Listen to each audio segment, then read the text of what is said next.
Y una maravilla más es el llamado que hizo a Leví o Mateo, ¿no? También conocido como Mateo. Y venimos, amados hermanos, ¿recuerdan?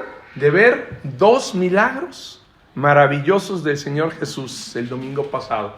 ¿Se acuerdan? La sanidad de un hombre lleno de lepra, pero más lleno de fe, ¿no? Pero más lleno de fe. Y la de un hombre paralítico, al cual la misericordia y amor de sus amigos le permitió estar de frente a Jesús y volver a caminar y ser perdonado de sus pecados. ¿Ok? Entonces ahora vamos a ver precisamente que en ambos eventos, márcale aquí, en ambos eventos vimos gran fe, ¿no? La coincidencia que veíamos, si recuerdan, era que había gran fe. Vimos también entonces gran poder, pero muchísima también misericordia hacia estos hombres. 2 hombres que por las circunstancias de su vida, por causa de las enfermedades, sin duda ya estaban llenos de tristeza y con mucha tribulación. Que sin duda esas circunstancias, ¿qué creen? Pues los tenían al borde de la desesperación, ¿no? ¿Cómo estaría alguien que estuviera ya lleno de lepra, a punto de morir, sin poder volver a ver a los suyos? Yo creo que era una situación, en verdad, que quebrantaba su corazón, ¿no? Al igual que el paralítico, sin poder ya caminar, dependiendo de que te lleven, ¿no? De que te lleven de un lado a otro. Yo creo que ya estaban esos corazones listos, quebrantados para ser renovados, limpiados y perdonados por nuestro Señor. Y quizá podríamos decir muchos, bueno, pues con esas circunstancias, pues cualquiera, ¿no? Cualquiera estaría dispuesto a creer ya y a hacer lo que fuera, ¿no? Como cuando te dicen, encontramos un remedio. Yo he oído de gente que come carne de víbora y que come excremento de mono y hace lo que sea con tal de sanar, ¿no? Y pues sí, realmente estando en una situación así, yo creo que cualquiera haría lo mismo, ¿no? Y pues esas mismas circunstancias fueron las que seguramente, ¿no?, lo llevaron a creer en el Señor. Un corazón quebrantado muchas veces está más dispuesto que un corazón endurecido. No, un corazón endurecido es más difícil, pero un corazón ya quebrantado está más dispuesto.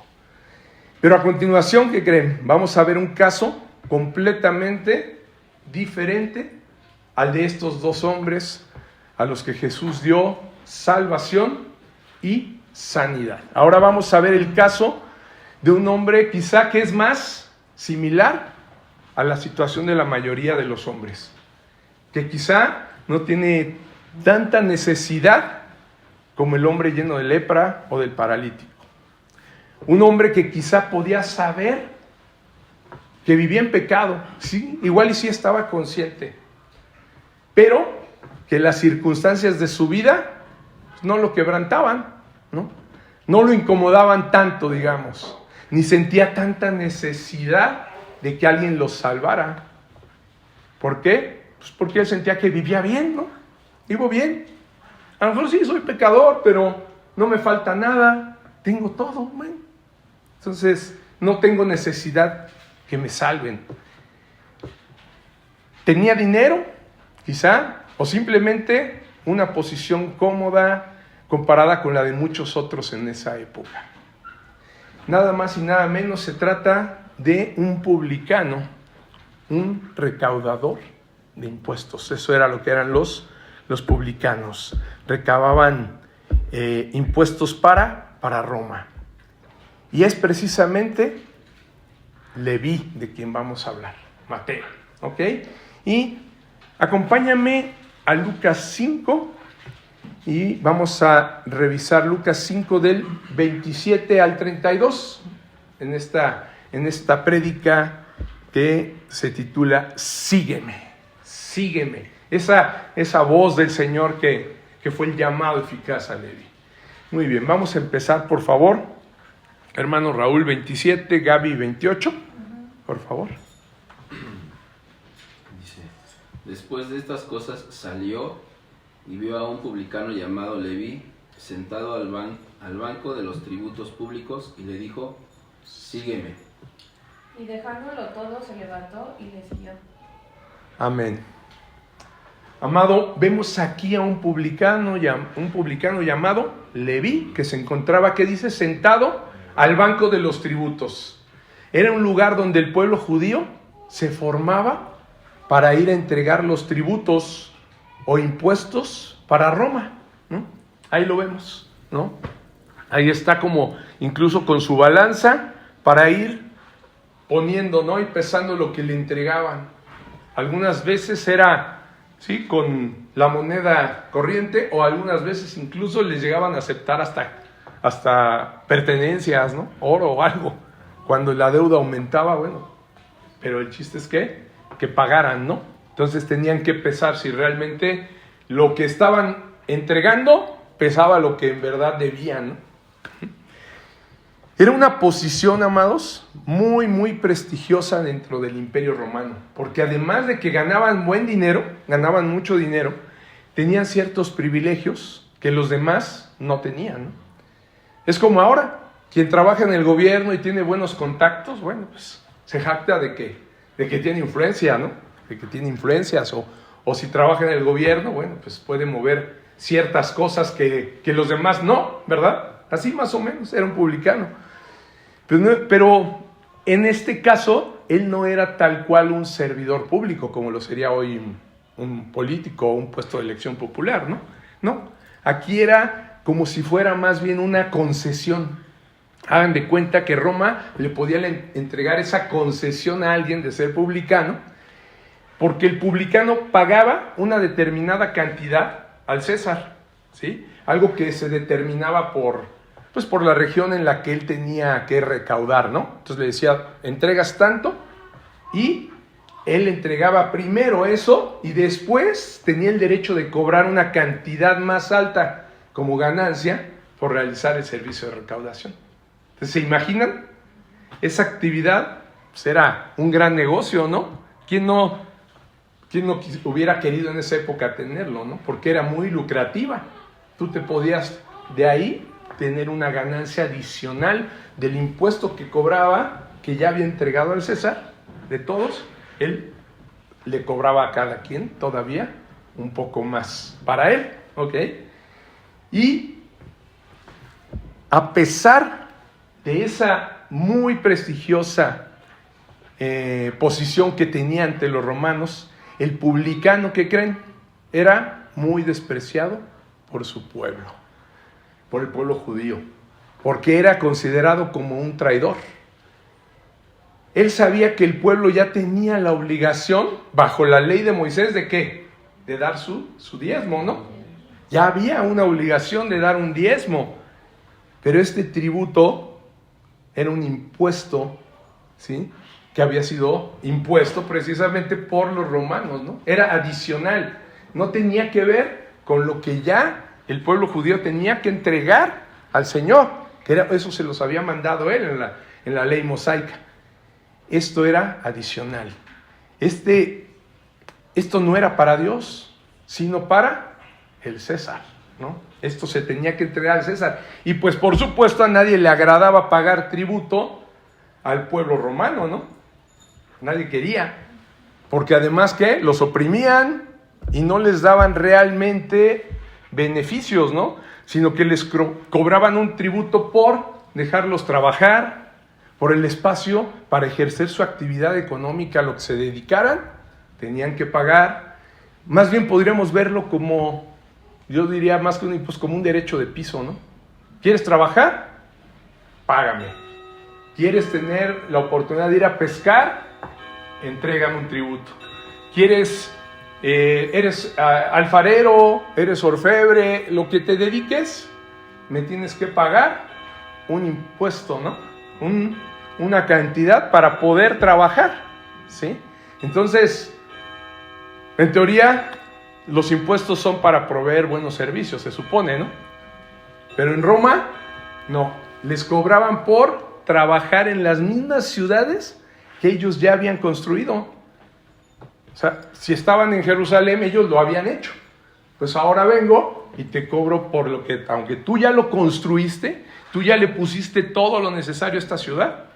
Bueno, pero me pagas porque ahora esa ciudad está bajo mi poder. Eso es lo que hacían los romanos. Es tu ciudad, sí, pero me vas a pagar a mí. Entonces, ¿se imaginan quién quería pagar ese impuesto, no? Por algo que era mío, algo que Dios me había dado, que era mi derecho, estar ahí trabajar. Pues no, les tenían un impuesto, aunque la infraestructura fuera de ellos, ¿no? Y lo habían hecho con su mismo trabajo, con su dinero, pero ahora eso le pertenecía a Roma. Increíble, ¿no? Pero cierto. Se parece un poquito a la actualidad, ¿no? Pero, bueno, pero finalmente el Señor así también lo permite. Nosotros hoy tenemos que pagar impuestos. ¿Por qué? Pues se necesitan para todo, para que funcione, ¿no? Nuestro país, y el Señor también nos manda a hacerlo, ¿no? Pero en este caso, pues sí sentían ellos que era algo demasiado gravoso, y ahorita lo vas a ver por qué. Fíjate, los tributos en Roma eran de esta manera. Primeramente, se estableció algo que se le llamaba el tributum in capita, que se pagaba por cada uno, o sea, por cabeza, en particular. También es conocido como capitación. O sea, cada persona estaba obligada a pagar un impuesto, nada más por ser persona, ¿no? Un impuesto por vivir, ¿no? Los tributos eran impuestos directos a los hombres libres, ¿ok? O sea, el que no fuera esclavo tenía que pagar impuesto por razón de su habitación o de su arte o por su actividad. Y otros impuestos eran por los fundos. Los fundos es lo mismo que predial. Fundo, la palabra fundo viene también de tierra, de predial, ¿no? El predio, ¿sale? Era como el predio que pagamos hoy. Las dos rentas ordinarias del Estado eran los cánones o ley fija y otra el repartimiento. Así se les conocía, o indicción, que eran señalados por el Senado. Entonces el Senado decidía cómo se pagaba eso que era fijo, ley fija, los cánones, y el repartimiento o indicción. Eran dos, ¿no? Aparte de la capitación. Había un tercero todavía, que era la oblación u ofrenda, ¿no? Que era voluntario. Ahora sí que todavía de que ya habían pagado, el que quisiera pase y entregue todavía más, ¿no? Era voluntario, entre comillas, ¿no? Y, porque ahorita lo vamos a ver, ¿por qué voluntario? Y ¿por qué digo entre comillas, no? Y había otros todavía, llamados los extraordinarios, que se imponían cuando había una urgente necesidad o una razón singular, y por esto solían llamarse también superindicta o ultra. Eran los impuestos superindicta o ultra.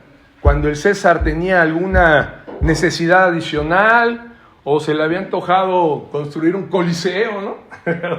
O hacer algo. O agrandar el ejército. O agrandar el ejército porque iban a ir a conquistar más. ¿Saben qué? Tienen que contribuir en algo adicional. Un ultra, ¿no? Te digo todo esto para que veas cuál era la situación del pueblo judío. Imagínate cómo se sentían. Tenían que pagar tributo por estar oprimidos, ¿no? Por estar bajo la opresión romana, por trabajar, por tener un fundo o predio y alguna extraordinaria por alguna necesidad urgente del César. Y todavía la ofrenda voluntaria, ¿no? Esa es la única que yo creo que nadie, ¿no? A lo mejor esa sí no. ¿Quién más iba a dar algo voluntario, no? Porque, híjole, pues voy a dar algo porque me cae bien, ¿no? El César. Porque son muy buena onda los soldados, ¿no? Vamos a darle algo a los soldados porque nos tratan bien, ¿no? Casi ni nos gritan, ni nos patean, ¿no? No, por supuesto que yo creo que la voluntaria no la daban, ¿no? A menos de que se emproblemaran con algo, ¿no? Que tuvieran a lo mejor algún problema con algún soldado, con algún tribuno. Entonces, ahí sí yo creo que se daba algo para salir del problema, ¿no? Como la mordida, ¿no? O pues algo para el refresco, ¿no? Porque sabemos que así se conducían los soldados romanos. Y por supuesto, los fariseos también. ¿Recuerdan cuando pagaron a Judas por la traición a Jesús? Pues fue así como ofrenda voluntaria, ¿no? A Judas, por una traición. O cuando pagaron a los soldados para que no se difundiera que Jesús había resucitado, ¿recuerdan? Después de las buenas nuevas a sus hermanos, de que las mujeres, ¿se acuerdan? Que las mujeres fueran a dar las buenas nuevas.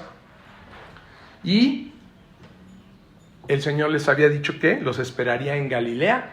Entonces, al darse cuenta que los soldados se habían percatado de esto, los fariseos, los sacerdotes fueron y les dieron dinero, les pagaron para que no dijeran esto, ¿sí? En Mateo 28, del 11 al 15, si lo recuerdan, fíjense, dice: mientras ellas iban, he aquí unos de la guardia fueron a la ciudad y dieron aviso a los principales sacerdotes de todas las cosas que habían acontecido, ¿sí?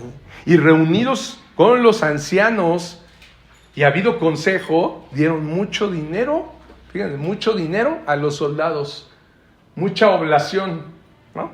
Mucha ofrenda voluntaria. Por eso les decía hace rato, entre comillas voluntaria, ¿no? Pues tenía un interés, había algo por ahí chueco que había que hacer, y entonces ahí es donde entraba la oblación, ¿no? Por abajo del agua, prácticamente. Y dice, diciendo: decid vosotros, sus discípulos vinieron de noche y lo hurtaron, estando nosotros dormidos. Esto era lo que les habían pedido, ¿no? Y si esto lo oyere el gobernador, nosotros le persuadiremos y os pondremos a salvo. O sea, no te preocupes, ¿no? Yo te voy a dar mucho dinero, pero además todavía si se enterara el gobernador, nosotros lo convencemos. Ustedes tranquilos, pero que no se difunda, ¿no? Que Jesús resucitó. Digan que lo hurtaron, que se lo llevaron sus discípulos. Y ellos, tomando el dinero, hicieron como se les había instruido, ¿no? Gracias por la oblación, gracias por la ofrenda. Estamos en un acuerdo. Este dicho se ha divulgado entre los judíos hasta el día de hoy, ¿ok? Mateo 28, 11, 15 nos habla de esto. Entonces, ¿te das cuenta? Esta ofrenda voluntaria también era muy, muy acostumbrada. Con toda esa carga tributaria y la opresión de Roma, imagínate cómo no iban a despreciar a los publicanos, ¿no? Era muchísima carga, ¿sí? Muchísimo tributo, muchísimo impuesto, y todavía, cuando había necesidad, algo más. Entonces, todo esto te lo digo porque realmente eran despreciados, eran considerados traidores los publicanos. Y ahí te va algo más. Si alguien no pagaba, ¿quién crees que era el encargado de mandar llamar precisamente a los soldados para que lo encarcelaran o lo castigaran al deudor? El mismo publicano. El mismo publicano iba a traicionar a su hermano para que lo castigaran, para que lo encarcelaran por no pagar. ¿Por qué? Pues ahí estaban ya muy relacionados los dos intereses, ¿no? El interés de Roma, del César, y el interés del publicano, ¿no? Si los romanos no los... De tontos no tenían un pelo, ¿no? La verdad, ¿no? Buenos, pues, para nada, pero no se les iba una, ¿no? Y más en la cuestión de la lana. Entonces, para eso eligieron al publicano. Imagínate cuántos hermanos judíos no se fueron y se desgarraron las vestiduras delante de un publicano. Seguramente muchas veces, ¿no? Por las cosas que les hacían. Pues este personaje del que te estoy hablando, amado, ese era Leví. Él era uno de esos publicanos, también conocido como Mateo, o en hebreo Matillahu, Matitiahu se llama, que significa regalo de Yahweh, regalo de Jehová. Esa era la labor de Mateo. Considerado un pecador por traicionar a sus hermanos judíos. La ambición, yo creo que ya lo había cegado, pues que no le importaba, ¿no? ¿Quién podría aquí decir por dinero traicionar a un hermano, no? Y que lo pudieran llevar a la cárcel y lo azotaran y dejar a su familia peor aún, ¿no? Si no había podido pagar los impuestos y luego lo encarcelaban, imagínate, menos, ¿no? ¿Quién iba a trabajar ahora? Era algo que dolía realmente. Pero este hombre, amador de ganancias deshonestas, un día se cruzó con Jesús, con el Mesías, con el Cristo. Y no se resistió a la mirada de Jesús y a su llamado eficaz. Si te fijas, dice la Escritura, vio a un publicano llamado Leví, ¿no? Vio a un publicano llamado Leví. Entonces, ¿qué dice? Pues primeramente el Señor lo vio, ¿sí? Y seguramente Leví, al momento que le dijo, sígueme, estableció un contacto visual con Jesús, ¿no? Debió haberlo volteado a ver. Como esa mirada que vemos ahí, por eso me gustó poner esa foto, ¿no? Seguro lo vio y en ese momento, ¿cuántas cosas no le dijo esa mirada de Jesús? Una sola palabra, sígueme, pero una mirada que seguramente le reveló tantas cosas que él sabía perfectamente. Eran las dos cosas conjugadas, su voz y su mirada, ¿sí? Para que, entonces imagínate, ¿cómo fue ese momento para que le generara el deseo irrefrenable de seguirlo de manera, dice que, inmediata, ¿no? Y de dejarlo todo. ¿Y qué dice el 29? Vamos con Elba, por favor. Y Leví le hizo gran banquete en su casa, y había mucha compañía de publicanos y de otros que estaban a la mesa con ellos. Amén. Fíjense. No solamente le siguió, y dejó todo, sino que además en su propia casa le hace un gran banquete, ¿no? Hace un gran banquete para Jesús. Amado, ¿quién en su sano juicio, yo te diría, hace esto? Acabando apenas de conocer a alguien, de inmediato le entrega su vida, deja su negocio a un lado y además le hace un gran banquete con todos sus ex colegas y amigos, ¿no? Invita a todos, vengan, voy a hacer un banquete para alguien que acabo de conocer, por quien acabo de dejar todo lo que era además la posición que tenía, ¿no? Lo que le dejaba grandes ganancias, no, ya, ahí se quedó, voy a seguir a este hombre y vénganse además a comer todos, gran banquete para todos. Descabellado, ¿no? Yo te diría por el contrario, ¿qué haría cualquiera de nosotros, no? Si alguien cierra su negocio o se queda sin trabajo, trata de ¿qué? No, de ahorrar lo más posible. ¿Qué voy a estar gastando en una comida para alguien que acabo de conocer?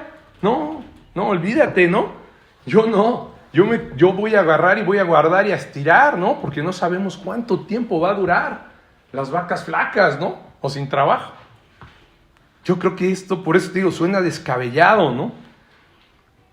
El efecto que tuvo Jesús en Mateo, date cuenta cómo fue, así de increíble. Fue un convencimiento total, no lo dudó, sin reservas, sin decir, no, a ver, espérame, no, ¿a dónde vamos, no? Aunque sea, no, yo no veo que le diga, ¿a dónde? ¿Qué me vas a llevar a hacer? A Pedro le dijo, no temas, yo te haré pescador de hombres. A él solo le dijo, sígueme, es todo, ¿sí? No vio una pesca milagrosa, no vio un leproso sanado, un paralítico caminando. No le dijo el Señor como a Natanael, ¿no? ¿Crees porque te vi debajo de ese árbol, ¿no? ¿No? Debajo de la higuera, ¿no? Creo, más bien, debajo de la higuera. No. Aquí nada más fue, sígueme. Qué manera tan increíble de llamar del Señor. ¿Sí? Eso, amado, es en verdad como podemos comprobar que existe un llamado eficaz por parte de nuestro Señor. Un llamado eficaz. El mismo llamado eficaz que le hizo a, ¿recuerdan? A Adán también. ¿Dónde estás, Adán? Y Adán no se escondió, ni le dijo a Eva, espérate, va a pasar el Señor, ponte atrás del arbusto, ¿no? Atrás de la piedra ahí, no te muevas, no hagas ruido. No, en el momento que le dijo, ¿dónde estás, Adán? Adán se levantó, ¿no? ¿Se dan cuenta? Es ese llamado eficaz que hace el Señor. Algunos lo hacen de esa manera, algunos otros, vimos, ¿no? De manera sobrenatural o por medio de otros, ¿recuerdan? A los hijos de Zebedeo fue por medio de lo que escucharon de Juan el Bautista, ¿no? Que dijo, ese es, y lo señaló, de quien yo les decía, el Cordero de Dios que quita el pecado del mundo, ¿no? Y ellos al momento voltearon y vieron nada más a su maestro, que era Juan en ese momento, y le dijeron así como de, híjole maestro, pues ¿qué hacemos, no? Si es él, dijo, síganlo, pues este es de quien les hablaba, ¿no? No soy yo el Cristo es Él. Entonces, es una de las maneras en las que Dios ejerce ese llamado eficaz al hombre, a los que ya ha elegido. No hay manera, amado, yo te puedo decir, de que nos resistamos. Nos podemos quizá por un tiempo hacer así como para un lado, para acá, para allá, pero el Señor al final va a cumplir su bendita voluntad en nuestras vidas, amado. Ese es un llamado que requiere de una gran fe, y esa gran fe, el único que la puede dar es Dios. Porque si se fijan, no tiene que ver con cuestiones humanas, ¿no? Con cuestiones porque Leví, que sabía bien las cuentas, que sabía hacer, ¿no? Planear finanzas. Era una locura hacer lo que estaba haciendo y dejar una posición así de importante, de publicano, una concesión que no cualquiera tenía, y no le importó. Eso es por la fe que puso en ese momento el Señor, ¿sí? Porque si hubieran sido las puras ganancias de Leví o el puro deseo de hacerlo, te aseguro que a la primera, si él hubiera pensado solo en cuánto ganaba, cuánto iba a dejar de percibir, a la primera, ¿qué crees? Yo creo que le hubiera entrado el miedo. A la primera que hubiera pensado, ¿y qué voy a hacer mañana, no? Y entonces me van a quitar la concesión, ¿qué hago sin negocio? Cualquier hombre se echa para atrás, te lo aseguro. Esa es la naturaleza humana, ¿no? Cuando vemos que no, ya no, pum, para atrás, ¿no? Y no hacemos lo mismo que Jesús dijo, ¿no? Que tú dices sí. Nosotros hablemos, no prometamos cosas, dice el Señor. No prometan porque no cumplen. Sí, que tú sí, y tú no. Pero en este caso, esa era una gran fe, un llamado eficaz, lleno de fe que había puesto el Señor. Amados, he conocido hombres que así les ha pasado. Se comprometen con el Señor y después se arrepienten. Le prometen al Señor y después ya no. Y créanme, he conocido sus vidas y es triste lo que sucede. Por eso este mensaje te lo quiero decir. Si te has comportado alguna vez como un hombre de doble ánimo, inconstante en sus caminos, no lo hagas. Realmente, porque tiene repercusiones. Tiene repercusiones en no cumplirle al Señor. Por eso el mismo Señor Jesús lo dijo, ¿no? No hablen ya, no hagan promesas. Hablen que su sí es sí, ¿no? Sí, no. Si no quieres desde un principio dices no, pero no después, ay, ¿qué quieres? Ya me arrepentí. Eso es un hombre de doble ánimo, inconstante en sus caminos. Pero si nosotros vamos con fe, si tenemos fe en lo que Dios nos manda, ¿qué crees? ¿Vas a decir sí, como Él dice? Sí. Oye, pero ya no debería. Sí, porque se lo dije al Señor. Estas no son cosas de hombres, son cosas celestiales, ¿no? El que va adelante, con el que hice el compromiso, es el Padre Todopoderoso, no es con cualquiera, no es con un amigo, no es con un cuate, no es con un... No, ni siquiera con un hermano, es con el Señor. Ahí entonces debemos de llenarnos de fe, ¿no? Porque precisamente es la carne y los afanes de la vida los que pueden más muchas veces que el Espíritu. Y también te digo que he conocido hombres que a pesar de la adversidad, créeme, yo los he visto y digo, híjole, su situación económica es precaria, su salud es, su edad, ¿no? O lo que quieras. Y aún así, con todas las condiciones contrarias, no teme. Le cree al Señor y sigue adelante.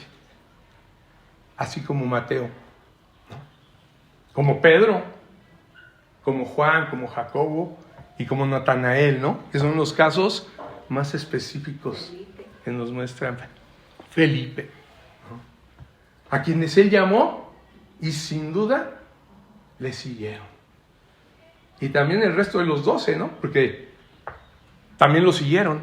Y todos los demás que seguían al Señor, porque sabemos que eran 12 los discípulos, pero había muchos más que lo iban siguiendo. Jesús tiene ese poder para llamarte, amado. Y que sin dudarlo, ¿sí? Ese poder que Él tiene, lo hace para que, sin dudarlo, lo sigas. Solo necesitas creerle sin dudar. Sin dudar.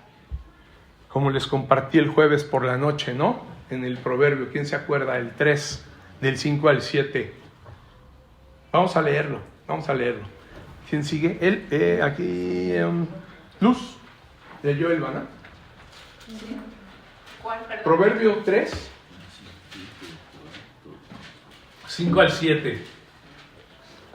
Precisamente cuando lo leí, dije, es prácticamente lo que veo en Leví, ¿no? Estaba yo preparando la prédica, perdón que se los mandé muy noche, se los mandé creo que como a las 12, ¿no? El jueves, pero bueno. Una disculpa, pero a veces, híjole, el Señor toca mi corazón. Digo, estos mis hermanos, ¿no? Quiero comunicarlo, ¿no? Y dice... Felipe, fíate de Jehová de todo su corazón y no te apoyes... Tu corazón, de todo tu corazón y no te apoyes en tu propia prudencia. Reconócelo en todos tus caminos y Él enderecerá tus verdades. Tus veredas. Tus veredas. No seas sabio en tu propia opinión. Teme a Jehová y apártate del mal. Amén. Gracias. Fíate de Jehová de todo tu corazón, amado. Es decir, confía plenamente en Él. No dudes, ¿no? Es lo que está diciendo. Como les escribí en el WhatsApp. Créele. Y no te apoyes en tu propia prudencia. ¿Por qué? Te llevará precisamente a dudar de lo que dice el Señor. Si lo reconoces en todos tus caminos, o sea, que todos tus caminos sean guiados por Él, por su palabra, Él se encargará, ¿qué dice? De enderezar tus veredas.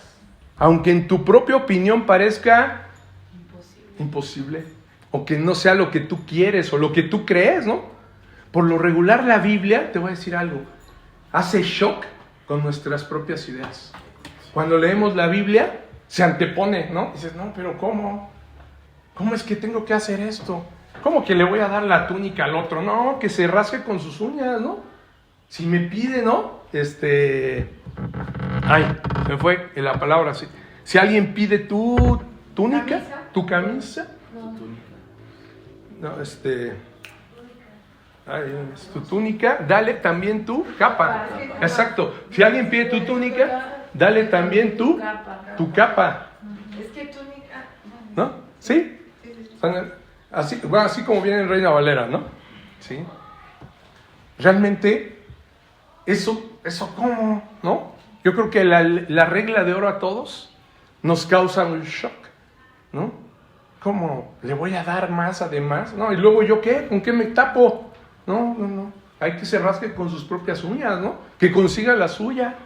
O cuando dice, si alguien pide que lleve su carga, llévala una milla extra, ¿no? Si te pide que lleve su carga una milla, llévala. Y además, o una milla más. ¿Cómo? ¿Por qué? No, pues que le eche ganas, ¿no? Que la cargue. Pues, no, eso, ¿están de acuerdo? El mundo así nos enseña a hacer. Pero si somos así, ¿qué somos todavía? Carnales, ¿no? No somos espirituales, ¿sí? No estamos viviendo realmente como decimos que somos hijos de Dios, ¿no? Seguimos siendo mundanos, seguimos siendo carnales, ¿no? Pero realmente ese es el mensaje del Evangelio, así es, ¿eh? Llega y es disruptivo y lo vamos a ver más adelante. Creo que ya en 1 o 2 es cuando el Señor va a hablar de vino nuevo en odres nuevos, ¿no? Vino viejo en odres viejos.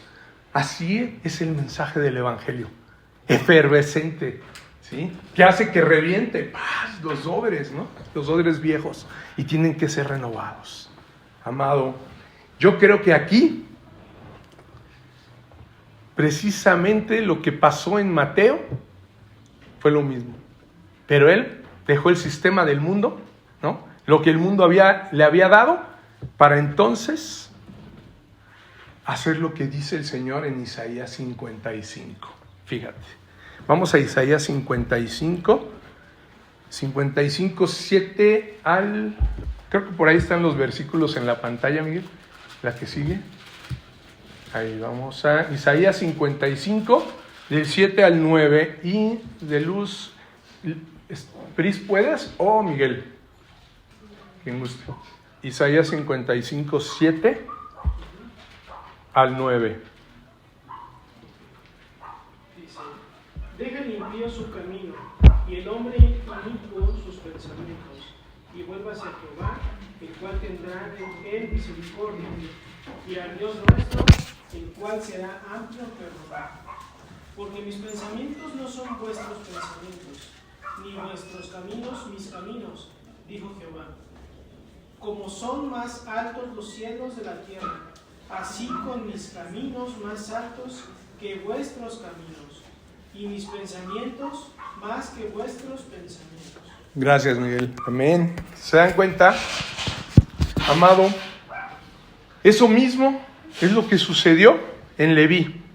¿Se dan cuenta? Un pecador que dejó sus caminos de iniquidad, se arrepintió y entonces se cumplió esta palabra de nuestro Señor en él. Y eso mismo, yo te diría, es lo que debe suceder en nuestras vidas también. En nuestras vidas, amado. Confía en lo que Él te ha dicho. Voltea a verlo y síguelo. Haz lo que hizo Leví. En el momento que el Señor te llame, voltea a verlo a Él. No voltees a ver atrás. No voltees a ver tu negocio, ¿no? Tu banco de los tributos. No, voltealo a ver a Él. No voltees atrás, que no te pase lo de la mujer de Lot. No voltees a ver atrás. No veas las cosas que dejas en el mundo. Velo a Él. Velo a Él. Mirad a mí. ¿Recuerdan la conversión de Charles Spurgeon que les prediqué una vez? Mirad a mí. Mirad a mí. Mirad a mí. Esas palabras, esas 3 veces que se los repitió un predicador en una iglesia metodista en la que nunca había asistido Charles Spurgeon, joven de 15 años aún, fue lo que hizo que él se convirtiera al Señor y que el Señor usara su vida grandemente, porque lo miró a él, no miró atrás, no miró a ver qué implicaba, qué iba a hacer si él hacía las cosas del Señor. No, se enfocó en él y solamente lo miró a él. Eso mismo debemos hacer, amado, porque más altos son los caminos del Señor y sus pensamientos que los nuestros. Él tiene mejores planes para tu vida. Él tiene mejores planes para tu vida. Muy bien. Y vamos al 30, por favor. Sigue Miguel y vamos acá con Pris. 5:30.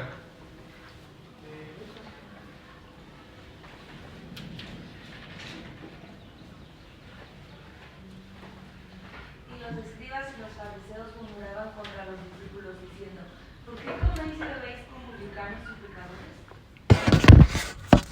pecadores? A ver, sí, 30, gracias.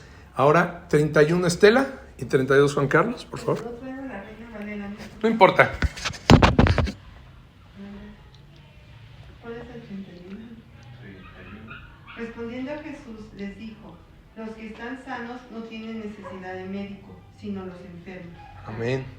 ¿Y 32? No he venido a llamar a justos sino a pecadores al arrepentimiento. Amén. ¿Se dan cuenta? Aquí vemos a los religiosos de la época, ¿no? Ya saben, los fariseos, los escribas, los sacerdotes, ¿no? Que atacaban a Jesús porque no hacía lo que decía la religión, ¿no?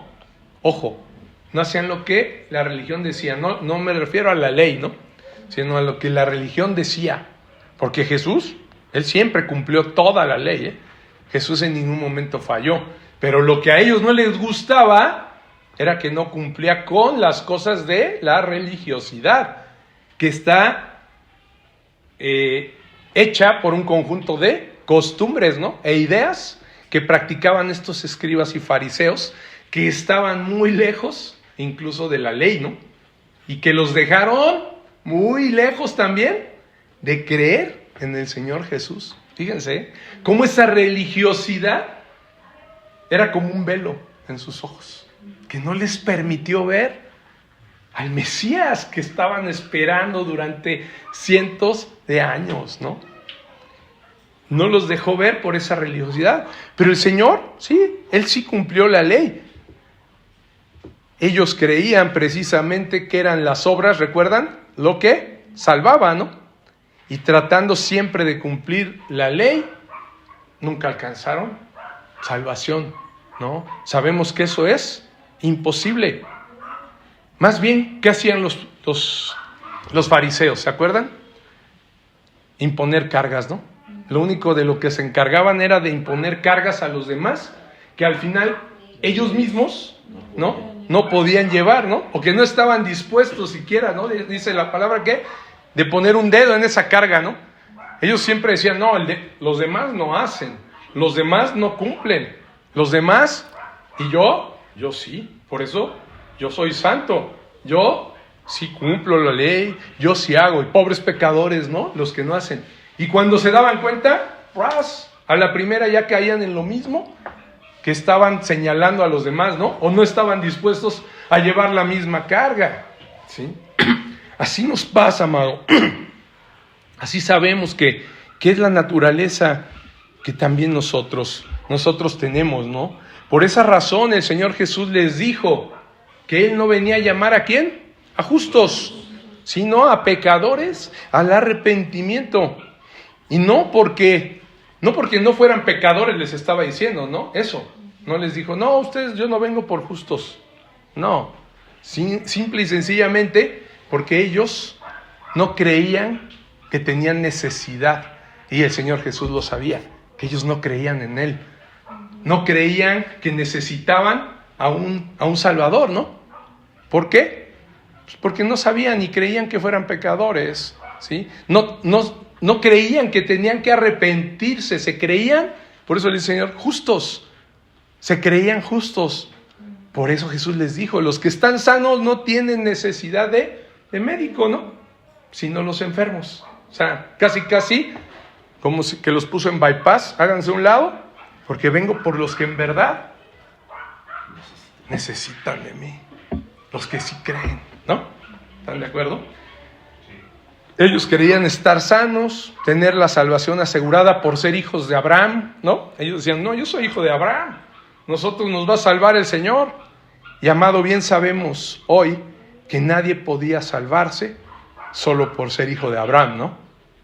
Juan el Bautista se los dijo, ¿recuerdan? Claramente cuando estaba bautizando en el desierto, ¿recuerdan? Capítulo 3, que vimos hace varios domingos, ¿qué les decía? Y si quieren lo leemos, Lucas 3, 7 y 8, por favor. Evelyn, Lucas, regrésate unos 2 capítulos más y vamos al 7 y Marco Junior 8. Sí, y decía a los multitudes que salían para ser bautizados por él, generación de víboras. ¿Quién nos enseñó a huir de la ira venidera?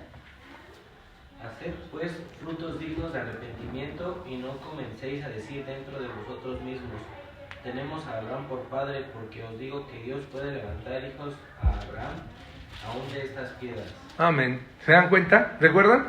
Ellos creían que por ser hijos de Abraham ya podían, ellos iban a ser salvados, ¿no? Juan con claridad les dijo: híjole, generación de víboras, ¿no?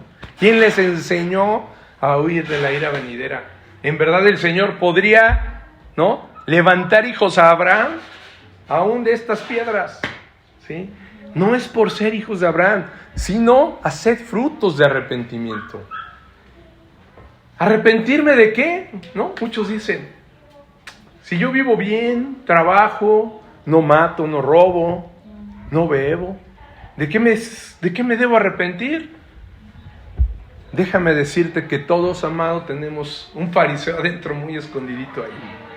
Y nos consideramos justos en nuestra propia opinión. Pero nuestros frutos no muestran lo mismo. Era precisamente por lo que Jesús, ¿no?, hablaba de esa manera con los fariseos. Que Juan les habló de esa manera, ¿no? Y recuerden cuando les dijo sepulcros blanqueados, dijo el Señor Jesús, ¿no? Sepulcros blanqueados. Por fuera se ven muy limpiecitos, pero por dentro están muertos, ¿sí? Puedes aparentar que haces, puedes aparentar que vives bien, pero por dentro no, ¿sí? Así estaban ellos. Y yo te puedo decir, de manera muy personal, yo fui como un fariseo. Realmente, cuando estaba leyendo esto, el Señor me llevó a la luz, al viejo David, ¿no?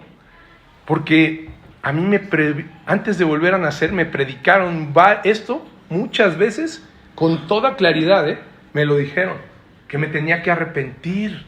Y yo siempre decía, ¿arrepentirme de qué?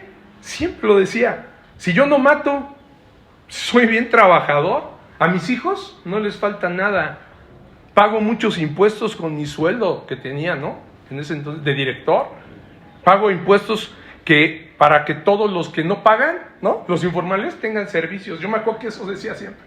Oye, pues a ver, de las mismas calles, ¿no?, de lo que yo pongo, ahí andan también los que no pagan.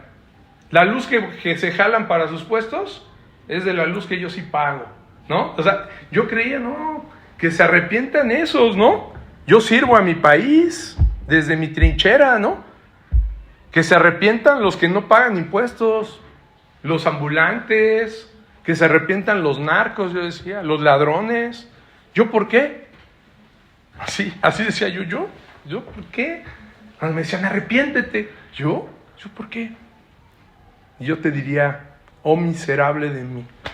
En ese momento dije que no sabía, en ese momento no entendía. Y hoy lo veo y decía, hijo, qué hombre tan miserable era. Que creía que yo que estaba limpio, que iba a ser salvado, ¿no? Precisamente por la religión tradicional, ¿no? Que nos enseña, todos se van a salvar, todos, no pasa nada, ¿no? Al final Dios a todos así va a llegar y a todos va a salvar en automático.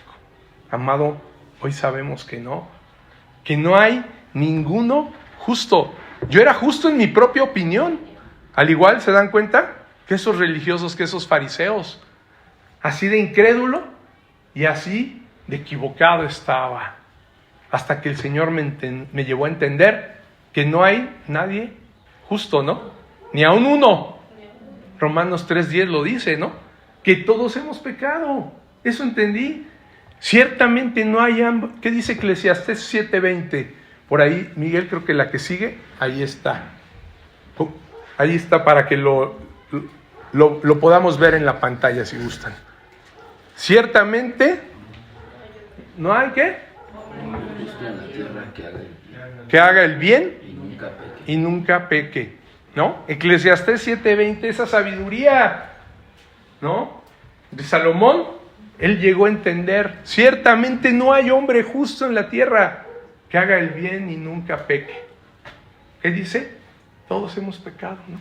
Cualquier hombre peca, todo. cualquiera, porque todos hemos pecado alguna vez, ¿o no? O varias, o muchas.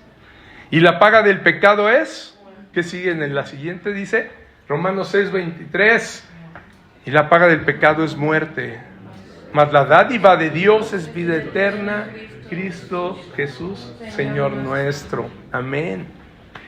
Entonces, amado, entendí que había hecho muchas cosas más, no solamente matar o robar, ¿no? Dice muchas otras cosas más que habían ofendido al Señor, que había mentido, que había sido idólatra, egocentrista, ¿no? Soberbio. Ahí estaba mostrando, ¿no? No, yo no necesito un salvador, yo no peco. ¿De qué me estás hablando? ¿De qué me arrepiento? Había soberbia en mí. La religión me había enseñado que yendo cada domingo, ¿qué creen? ¿A misa? Ya con eso, ¿no? Me iba a salvar. Que si comulgaba, que si me confesaba y un sacerdote me perdonaba los pecados, ya, ¿no? Ya sea penitencia. Eso no salva, amado. Eso no salva. Haciendo un sinfín de cosas que no estaban en la palabra de Dios, pero que por tradición, porque así me lo habían enseñado, ¿no? Yo las hacía. Las hacía por tradición, creyendo que las obras, esas obras que practicaba me iban a llevar hacia la salvación directito, ¿no? Yo creía que iba al cielo. Por ahí alguien me dijo un día que le dijo a Dios cuando lo conoció: llévame ya, a ver, me tienes en esta cama, ya, estoy por morir. ¿Para qué me quieres así? Llévame. Y me dice, pero en ese momento, dice, todavía no conocía al Señor. Yo creía, le decía, llévame, porque creía que iba a ir con Él. Dice, pero cuando conozco al Señor, dice, me doy cuenta de que no iba a ir con Él. Si el Señor me llevaba en ese momento, en esa cama, dice, yo hubiera ido, pero no con Él, sino al fuego eterno, ¿no? Entonces, antes de conocer al Señor, a veces así pensamos, ¿no?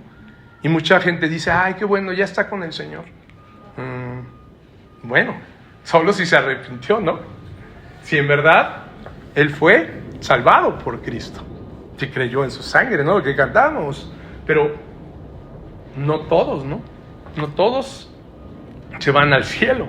Entonces, por tradición hacíamos muchas cosas, amado, hasta que el Señor, pues, nos permite, ¿no? Caer de rodillas en una situación, a cada uno diferente, ¿no? Como decíamos, como a Mateo, como a Pedro, ¿no? A cada uno nos hace caer de rodillas de una manera diferente. A mí me hizo caer de rodillas en una situación muy difícil de mi vida, donde vi que mi autosuficiencia, mi religión, mi disciplina perfecta, no pudieron hacer nada. Así me llevó el Señor para que lo entendiera y cayera de rodillas. No se solucionaba nada en mi vida y llevaba años y años, hasta que me caí de rodillas, reconocí que necesitaba de Él, ¿sí? Que Él me ayudara, y clamé a Él porque no podía más. Entonces entendí que era la gracia y la misericordia de Dios. Entendí que todos necesitamos de un Salvador, de alguien que nunca hubiera pecado, para que el pacto de obras que Dios había puesto en un principio quedara sin efecto. Ese pacto de obras al que todos los hombres fallamos. Y los de la antigüedad fallaron, ¿no? Todos, desde Adán, que no salvaba porque nadie lo pudo cumplir. Ese pacto quedó sin efecto. Pero que por medio de ¿quién? De nuestro Señor Jesús, ¿no? De ese Salvador se iba a llevar a cabo un nuevo pacto. Un nuevo pacto, el pacto de gracia, donde no sería por nuestras obras o por no haber pecado nunca que nos pudiéramos salvar, sino por la gracia de Dios, que Dios, sin tomar en cuenta precisamente esa condición de cada hombre, esa condición en la que nos encuentra, Él, no importando eso, por amor, decidió darnos el regalo más preciado para nuestra salvación. a su unigénito Hijo. Y ahí está. El que sigue es Juan 3:16. ¿Quién lo quiera leer? Marco, creo ibas. Porque de tal manera amó Dios al mundo que ha dado a su Hijo unigénito para que todo aquel que en Él cree no se pierda, mas tenga vida eterna. Amado, esa es la explicación del pacto de gracia de Dios con la humanidad, con el hombre. Solo por medio de Jesús podemos tener salvación y vida eterna. Solo creyendo en Él. Solo creyendo en Él y entregándole nuestra vida, podemos volver a nacer, ¿no? Volver a nacer. Y este es un mensaje urgente. Eso es algo que debemos hacer ya. Porque el día en el que el Señor levante a vivos y muertos, el día del juicio, debemos haber creído ya en Jesucristo como Salvador, pero también, ¿qué crees, amado? Haberlo hecho Señor de nuestras vidas, ¿no? Sabemos bien que el juicio no es para arrepentirse. En ese momento no es para arrepentirse o creer. El juicio es para dar veredictos nada más. ¿Quiénes van al lago de fuego? ¿Quiénes se mencionarán esos nombres de los que van allá? ¿Y quiénes van al gozo del Señor eternamente? Esa decisión de hacerlo Señor debe ser así como la de Mateo, amado. Así como lo hizo Mateo. Debemos estar dispuestos a entregarle nuestra vida y seguirlo. Hacerlo Señor de nuestras vidas. Y quizá me van a decir, pero yo he creído en Él, David. Yo hasta me bauticé. Ok, pero ¿lo has hecho Señor? Esa es la pregunta. ¿Lo sigues? ¿Le has entregado tu vida como Leví? Sí, los domingos. Sí, claro, los domingos. Yo te diría, ¿y esa es toda tu vida? ¿Solo vives los domingos? ¿Y los demás días qué? ¿Te metes a una cápsula hibernal o qué? ¿No? De lunes a sábado nos metemos, ay, no pasa nada ahí. Pero el domingo sí, yo le entrego al Señor, mira. Sí. Bueno, también a veces los jueves, ¿no? Cuando voy a la clase de Biblia o cuando me da tiempo, cuando mis múltiples ocupaciones me lo permiten, sí. Y a veces en la mañana cuando leo la Biblia, bueno, si tengo tiempo, ¿no? Si el trabajo no me lo impide. Si es que no tengo chamba o junta o un desayuno o un compromiso o también ir al cine o ver la serie, ¿no? O ir a ver a mi tía que no he visto desde hace mucho, etcétera. Tenemos muchas ocupaciones muchas veces, ¿no? Que no nos permiten realmente seguirlo a Él. Hay muchas cosas que tenemos que hacer y entonces yo te diría, entonces sí tienes vida, ¿no? No es nada más que los domingos, los demás días sí tienes vida. Los otros días de la semana sí vives. Pero es una vida que no te deja ir al Señor. Los afanes, las ocupaciones, las luchas, ¿no? De la carne. Entonces, por eso, pues, ¿qué te diría yo? Por eso no sabemos luego cómo hacerlo, Señor de nuestra vida. Porque no conocemos su bendita palabra. Porque nos hace falta ir más a Él para aprender de Él. Así que el seguirlo no es nada más cuando hay oportunidad, cuando no tengo qué hacer, cuando no tengo cosas. No, seguirlo es así como lo hizo Leví, amado. Dejarlo todo y seguirlo, aprender de Él, ir diariamente con Él para saber realmente cómo lo voy a seguir, cuáles son sus pasos. ¿Sí? Esta es la huella de mi Padre. Estas huellas voy a seguir. Yo les explicaba a los niños, aquí precisamente el jueves, que tienen un tiempo con el pastor, aquí estaban sentaditos Jan y Eva. Y siempre es el Carlitos. Y los hago caminar aquí, así. Y les digo hasta allá, ¿no? Y de regreso. ¿Pero se dan cuenta? De estas dos líneas no nos debemos de salir. Este es el camino que Dios nos marca, ni a la izquierda ni a la derecha. Porque si nos vamos hacia acá, ¿qué creen? Nos podemos extraviar, ¿no? Y allá había, ¿dónde iba? ¿Dónde está mi Padre? ¿Sí? ¿Dónde está Jesús? Y si vamos bien en el camino vemos otras huellas y no conocemos las huellas exactamente de nuestro papá, nos podemos ir y seguir otras, que se pueden parecer mucho, que parecen ser las mismas, ¿no? Pero no lo son, no lo son. Amado, hoy es el día en que puedes comenzar a seguirlo como Leví, así como Leví. Y quizá me vas a decir, entonces debo hacerme como él y ya no trabajar, ¿no? ¿Qué? ¿Dejo mi negocio? ¿Dejo ya? Muchos van a decir, pues está bien, ¿no? Está padre. No, pero ¿qué voy a comer? No, amado, de ninguna manera. Simplemente debes comprometerte con el Señor Jesús y estar cerca de Él diariamente.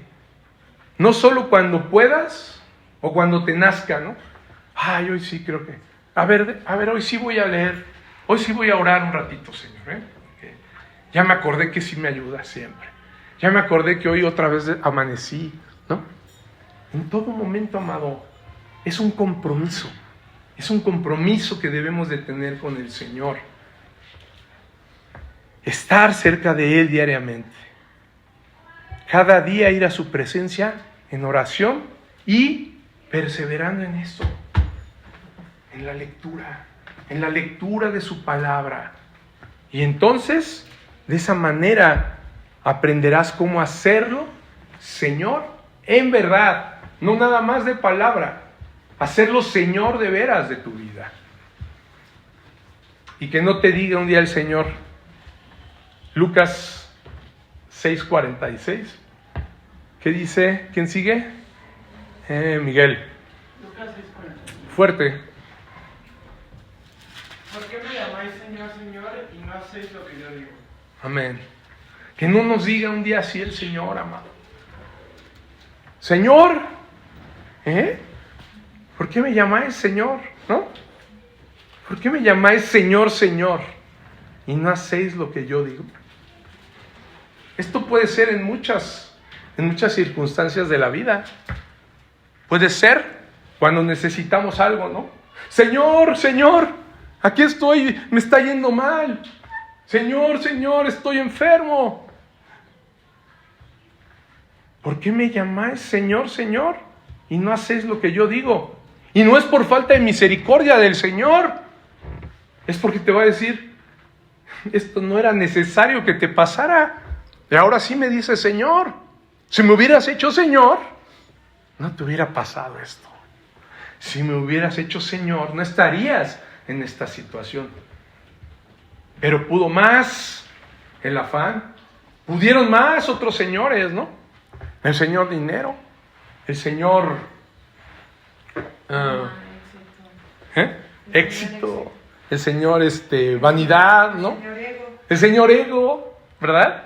Hay muchos señores que no son el Señor con S mayúscula. Son señores con S minúscula. Pero a los cuales muchas veces les ponemos S mayúscula. ¿Sí? Está primero, como pastor, está primero lo mío. Está primero mi chamba, ¿cómo crees? ¿No? Y así nos han enseñado en muchos lados, créeme. Y se pueden hacer las dos cosas. Te lo puedo asegurar. Yo no soy un pastor de tiempo completo. Yo tengo que chambear también, ¿no? Pero primero debe de estar. Imagínense que les dijera, no pude hacer la prédica, perdón, es que tuve mucha chamba. ¿Qué van a decir? No, bueno, ¿no? ¿Qué pasa con el pastor, no? Pero todos los demás podemos, no pude. No entré.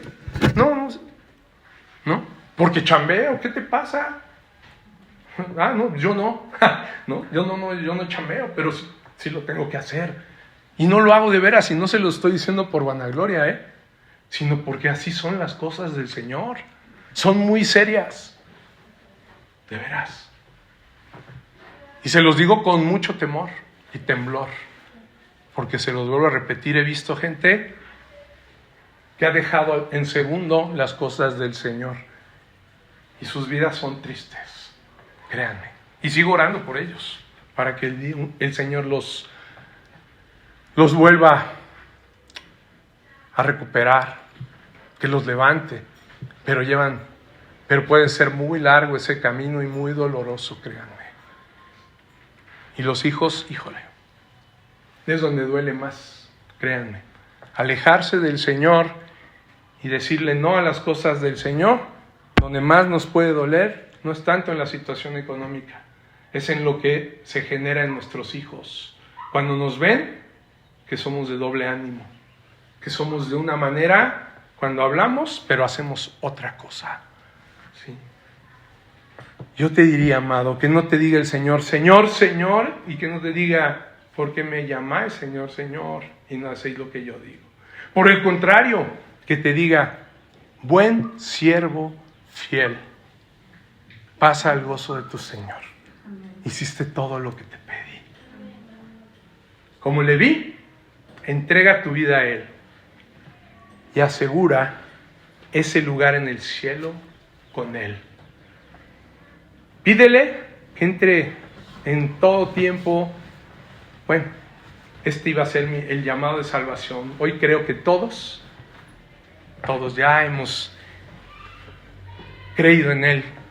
Pero lo que te diría aquí para todos es, pídele que realmente ponga ese deseo en tu corazón de hacerlo, Señor. De que en verdad busques poner primeramente las cosas del reino.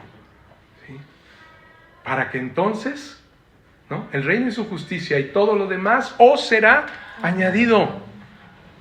Esa promesa es una promesa del Señor y la va a cumplir en tu vida. Pero las cosas del reino, dice, ¿no?, y su justicia, no las tuyas. ¿Sí? Yo lo entendí un día cuando oraba por esta casa. Y oraba todos los días, hincado, Señor, que pueda pagar la casa. Señor, que pueda pagar la casa. ¿Y qué creen? Yo creía que en cuanto me levantaba, me hincaba de mi cama, que está aquí abajo, exactamente aquí. Ah, no, más para allá. Ahí, en cuanto despertaba, lo primero que hacía era me hincaba.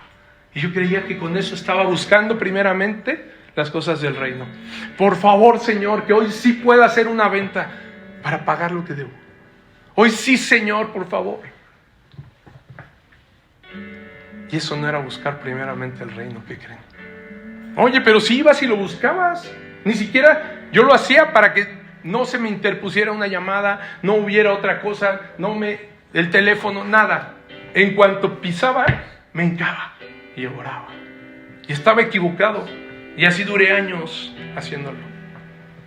Hasta que entendí que mi casa no era una cosa del reino.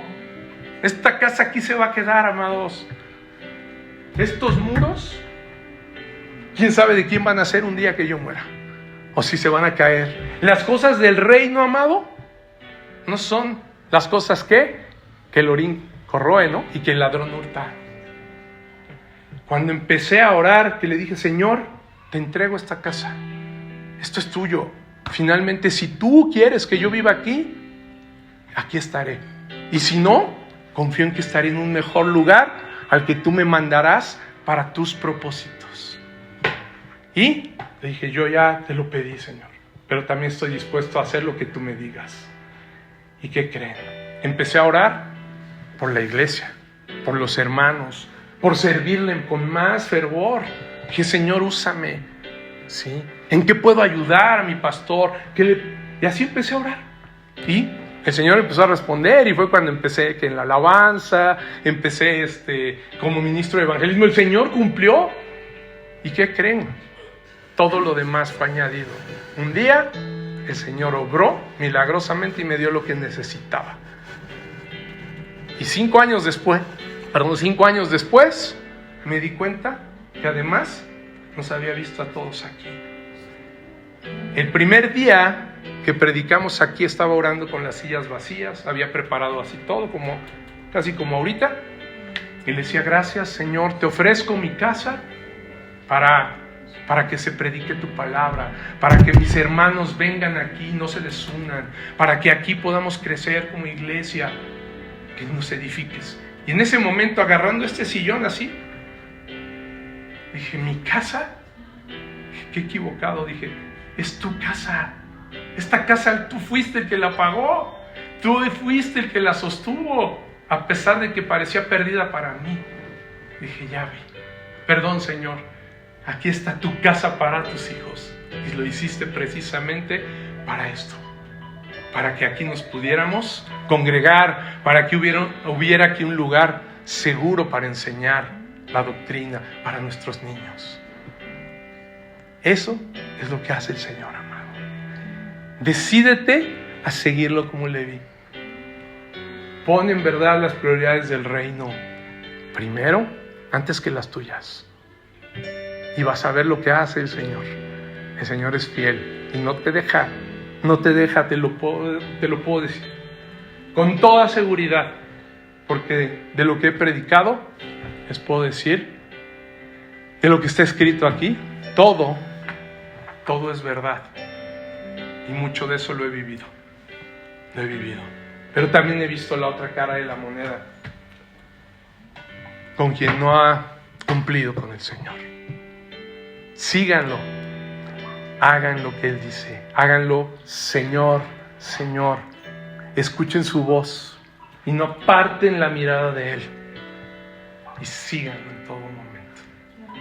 Gloria a nuestro Señor Jesús. Amén. Y vamos a alabarlo con todo nuestro corazón.